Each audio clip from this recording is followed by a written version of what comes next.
A condo unit in West Coast turned into a hidden drug stash, with more than 7 kilograms of cannabis found inside. And what happened next? Officers had to force their way into a locked room. Here's what we know so far. A 29-year-old woman has been arrested for suspected drug trafficking offenses after CNB officers raided a condominium unit in the vicinity of West Coast Way. According to CNB, the operation happened on the 8th of January. Officers moved in and searched the unit, but the woman reportedly refused to allow them into one specific room, even after lawful orders were given. In the end, CNB officers carried out forced entry to get inside. And once they entered, they uncovered a significant stash of drugs and related items. CNB said the drugs seized included about 7,144 grams of cannabis. That's more than 7 kilograms.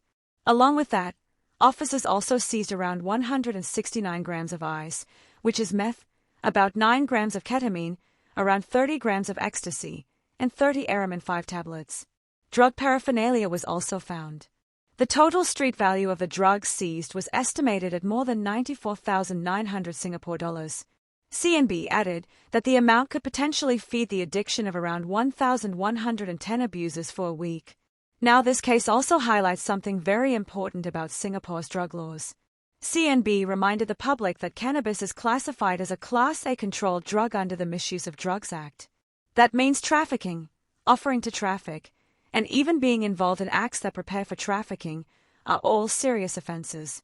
And this includes cases where a person claims they are acting on behalf of someone else. Even more crucial, the law applies even if the person behind it is not physically in Singapore.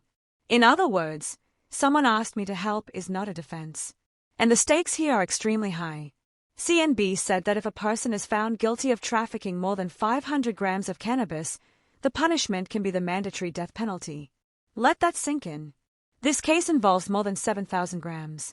As of now, investigations are ongoing into the woman's suspected drug activities. No further details have been released on how the drugs entered Singapore, whether there were more people involved, or how long the condo unit was being used as a storage point. But this is exactly what makes the case so disturbing. Because on the outside, it looks like a normal home, in a normal neighborhood. Yet behind a locked door, hidden inside a room, was enough drugs to supply over 1,000 users. And that raises a bigger question for all of us. How many more normal-looking units are being misused like this? And would residents even notice? So here's my question to you. Should Singapore introduce even tougher checks and community reporting systems for suspicious activity in private condos, or would that become too intrusive? Drop your thoughts in the comments. If you found this report useful, help us out.